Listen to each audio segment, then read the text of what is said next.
दोस्ती की आड़ में छुरेबाजी स्वीकार्य नहीं और कतई स्वीकार्य नहीं होगा। अगर कोई अपनी नालायक औलाद को समझा नहीं पा रहा है, उनको समझाओ, और नहीं तो वह दुर्गति होगी कि कई पीढ़ियां याद करेंगे। यूपी के मुख्यमंत्री योगी आदित्यनाथ का ये वो अल्टीमेटम है जिसने इस वक्त पूरे प्रदेश के अपराधियों में हड़कंप मचा दिया है। दोस्ती के नाम पर पीठ पर छुरा घोंपने वालों और कानून को हाथ में लेने वालों को सीएम योगी ने सीधी और खुली चेतावनी दे दी है। दरअसल मामला है सूर्या हत्याकांड का, गाजियाबाद के खोड़ा में, जहां दोस्ती की आड़ में ऐसी खूनी साजिश रची गई कि सुनने वालों की रूह कांप गई। सूर्या को सरेआम मौत के घाट उतार दिया गया, लेकिन अपराधी शायद भूल गए कि उत्तर प्रदेश में सरकार किसकी है। इस वारदात के सामने आते ही ताबड़तोड़ एक्शन शुरू हो गया। पहले गिरफ्तारियां हुई, उसके बाद मुख्य आरोपी असद का एनकाउंटर हो गया और आज बुलडोजर का नोटिस भी असद के घर पर चिपक चुका है। पुलिस की स्पेशल टीमें ताबड़तोड़ छापेमारी कर रही हैं। ढोल नगाड़ों के साथ नोटिस चिपकाकर 15 दिन का वक्त दिया गया है कि या तो घर खुद खाली कर दो, वरना बुलडोजर तो चलेगा ही। श्री नवाब निवासी ग्राम खोड़ा, परगना तहसील, जिला गाजियाबाद, नायब तहसीलदार गाजियाबाद एवं अधिशासी अधिकारी नगर पालिका परिषद खोड़ा मकनपुर गाजियाबाद के द्वारा अपनी आख्या में अवगत कराया गया है कि आपके द्वारा ग्राम खोड़ा, परगना नौनी तहसील में जिला गाजियाबाद के खसरा संख्या 70 जो राजस्व अपने गाँव में शासकीय भूमि बंजर श्रेणी में 5-3 की भूमि है पर अवैध कब्जा किया गया है। अतएव आपको उपरोक्त अनुसार ग्राम खोड़ा, परगना तहसील, मौनी, जिला गाजियाबाद के खसरा संख्या 70 शासकीय भूमि पर किए गए अवैध कब्जे को व्यक्तिगत उत्तर प्रदेश राजस्व संहिता 2002 की धारा 136 के अंतर्गत नोटिस निर्गत करते हुए निर्देश किया जाता है कि नोटिस के प्राप्ति के 15 दिवस के भीतर उक्त अवैध भवन कब्जे को हटाने अनिश्चितता की स्थिति में वैधानिक कार्रवाई करते हुए हम आपको स्वयं हटकर हटा दिया जाएगा।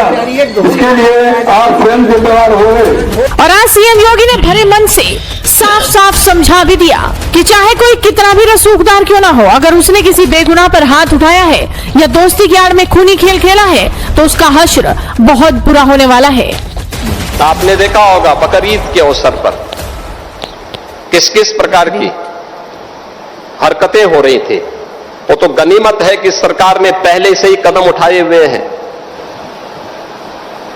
तब शांतिपूर्ण तरीके से पर्व और त्योहार हो पा रहे हैं। नहीं तो पश्चिमी उत्तर प्रदेश में तो गनीमत थी जी, सब के बारे में बड़ा मुश्किल होता था। रामनवमी, शिवरात्रि, जन्माष्टमी, दुर्गा पूजा, कावड़ यात्रा, ये सब सपने हो गए थे। बेटी स्कूल नहीं जा पा रही थी, व्यापारी सुरक्षित नहीं रह पा रहा था।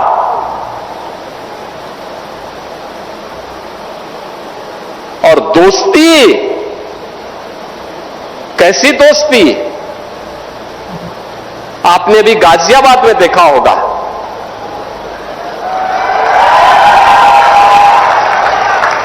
दोस्ती की आड़ में छुरेबाजी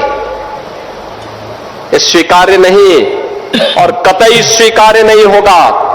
अगर कोई अपनी नालायक औलाद को समझा नहीं पा रहा है, तो समझो कि गलती कर रहा है, गलती कर रहा है। याद रखना, हमारी संवेदना सामान्य नागरिकों के प्रति है। प्रधानमंत्री मोदी जी के नेतृत्व में पिछले 12 वर्ष में बिना भेदभाव के शासन की योजना का लाभ हर तबके को प्राप्त हुआ है। न जाति देखी गई, न क्षेत्र देखा गया, न भाषा देखी गई, न मत देखा गया, न मजहब देखा गया। सबका साथ और सबका विकास, योजनाओं का लाभ, विकास की योजनाएं बिना भेदभाव के, बिजली बिना भेदभाव के, कर्ज बिना भेदभाव के, बिना भेदभाव के शासन की योजना का लाभ। लेकिन देश भी तो अपेक्षा करता है कि संवेदना दिखाई दे, लेकिन वो संवेदना गायब वहां पे। और बहनों और भाइयों, इसीलिए मैं भी आपसे कहने के लिए आया हूं, यही कहने के लिए मैं भी आया हूं आज। हम सबको इस बात को ध्यान में रखना होगा, हम सबको इस बात को ध्यान में रखना होगा कि अहिंसा और करुणा ये मानवता के भूषण है, किंतु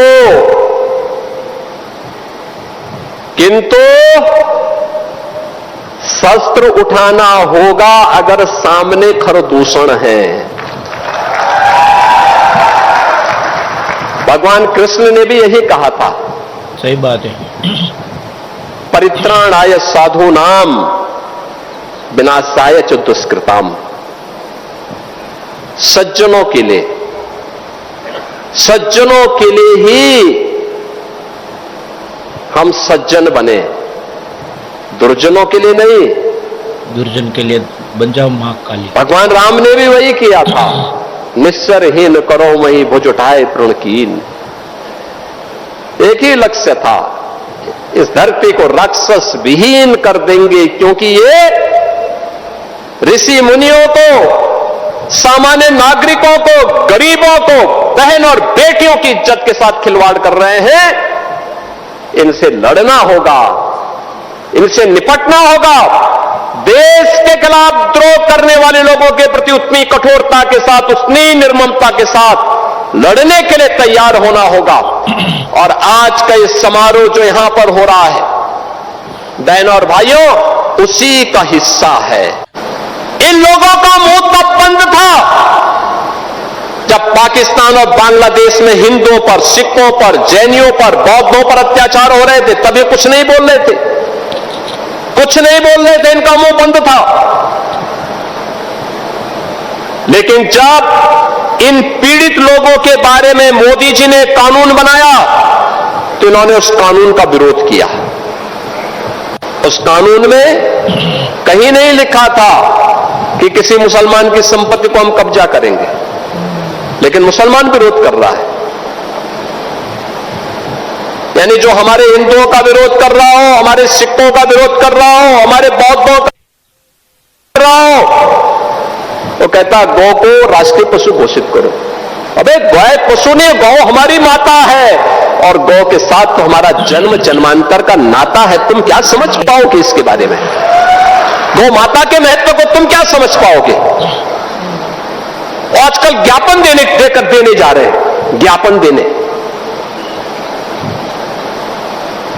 हमने कहा ज्ञापन मत दो भाई, अपने उन सौदों को समझाओ जो सोशल मीडिया प्लेटफॉर्म पर बकरीद के दिन गौ माता का चित्र लगा रहे थे। उनको समझाओ, और नहीं तो वह दुर्गति होगी कि कई पीढ़ियां याद करेंगे। हुआ सूर्य के साथ।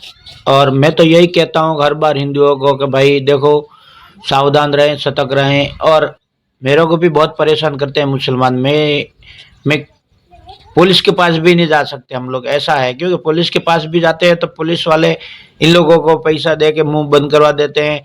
और हमारे हिंदुओं के पास पैसा नहीं होते तो अकेला हिंदू पड़ जाता है तो कोई साथ नहीं देता, ठीक है ना? ज्यादातर मुस्लिम लोगों का ही जो साथ देते हैं, हिंदू का कोई अपने हिंदू ही मुसलमानों का साथ दे देते, तो क्या करे हिंदू? बताओ तो क्या साथ देगा? हाँ, और कहीं भी काम करते हैं तो मुसलमान ज्यादा होगा तो हिंदू को वश में करके अपने हिंदुओं को भी प्रताड़ित करते हैं। तो ये भाई सत्य घटना है जो बोला योगी जी ने। और हिंदू सावधान हो जाओ तो अच्छी बात है, नहीं तो मरने के लिए तैयार रहो, ठीक है ना?